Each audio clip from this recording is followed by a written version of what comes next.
Welcome to my YouTube channel. In last video we have discussed about cloud computing. Today we are going to discuss a very important topic, ad hoc network. During the last few years, the use of the ad hoc network have increased both theoretically and practically. Normally, a network is a combination of two or more devices. Ad hoc network is a collection of two or more devices equipped with wireless communication and networking.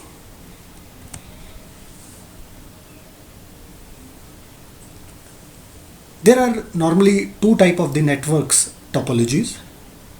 First is the infrastructure network, which is shown in the diagram. As looking from the diagram, this kind of the infrastructure network have access points and wired network. Devices are connected through the access points, and this is the another diagram of infrastructure network in which devices are shown with the nodes. The another type of network is the ad hoc network, which is without access point and wiring. And this is the another picture of ad hoc network, which is having the nodes only. Now a question comes in our mind, why ad hoc networks? There are three major reasons. The first reason is easiness of deployment, and second reason is the decrease of dependence on infrastructure. So because of these two reasons, the administrative cost of ad hoc network will be low. And the third reason is the high speed of the network. So ad hoc networks are the networks which are infrastructureless and intercommunicate. These type of the networks are using single hoops or the multiple hoop paths. In this type of the networks, node act as a host and routers. It supports peer-to-peer communication and peer-to-remote communication. In this type of network, topology changes, and the change in the topology will occur randomly, repeatedly, and frequently.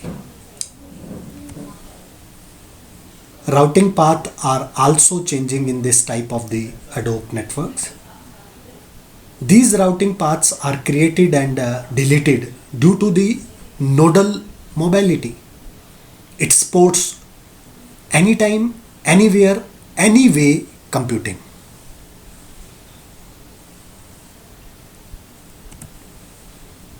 Now, let us discuss the difference between the cellular and ad hoc network.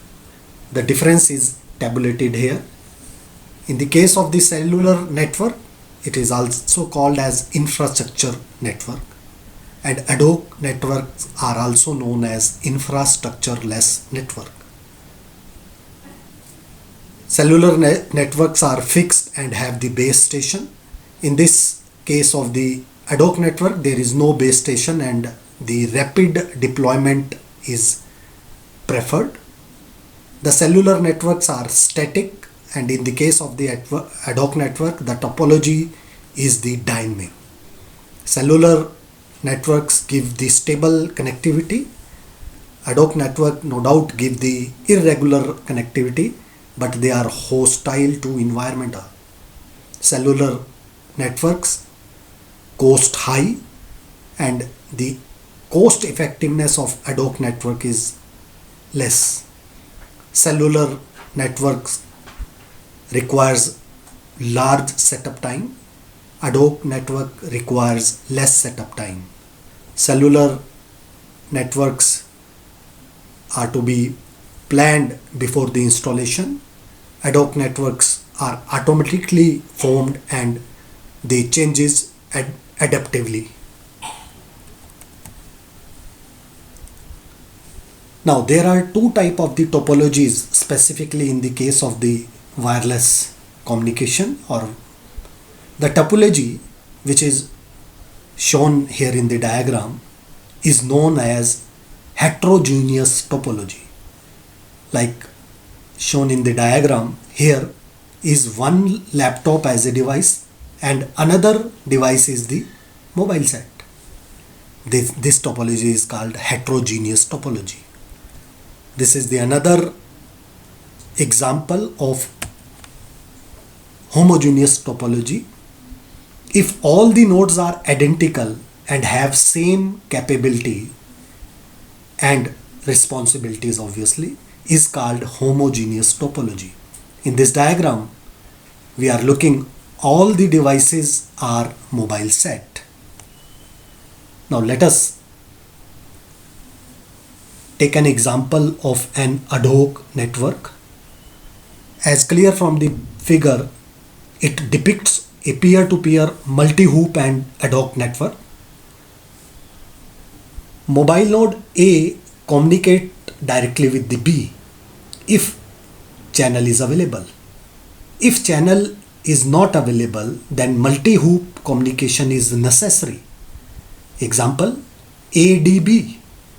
For multi-hoop communication to work, the intermediate node will act as a router. They should act as in the case. For example, the communication between A and C, B or D and E will act as a router. Now let us assume there is a breakage between B and C.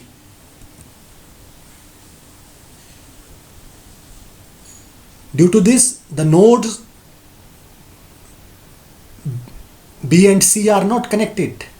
Node A and C are still reachable via D and E. So, old route between A and C was ABC is replaced by ADEC. All 5 nodes are required to incorporate this change in their routing table. This change will happen first between the node B and C, then A and E, and then D. Now there are few issues related to mobile ad hoc communication. The first one is the mobility. The second important issue is the bandwidth, which is the major constraint. The third issue is the error-prone shared broadcast radio channels. The fourth issue related to this protocol is the hidden and exposed terminal problems, and the resources constraint is the another major issues. Now let us discuss the characteristic of the protocols for ad hoc network. They are fully distributed and hence not scalable. Distributed routing is more fault tolerance than centralized, which involve risk of a single point. It must be adaptive to frequent topology changes, which is caused by mobility of the nodes. Route computation and maintenance is the another important characteristic which involves less nodes. It must be loop free and free from state roots. This will offer support from time sensitive services. It must have minimum connection setup time. It must be localized, as global state maintenance involves a huge state propagation control. It must converge to optimal route once the network topology becomes stable. The convergence must be very quick and fast. It must optimally use scarce resources such as bandwidth, computing power, memory, and the power of the battery. The transmission should be reliable to reduce the message loss. So it will prevent the occurrence of stale routes. It must also be able to prevent certain level of the quality of the services as demanded by the application. Thank you very much for listening me. In the next video, we will discuss the routing protocol and its classification such as GSR, DSR, ACOV, etc. Namaste, धन्यवाद.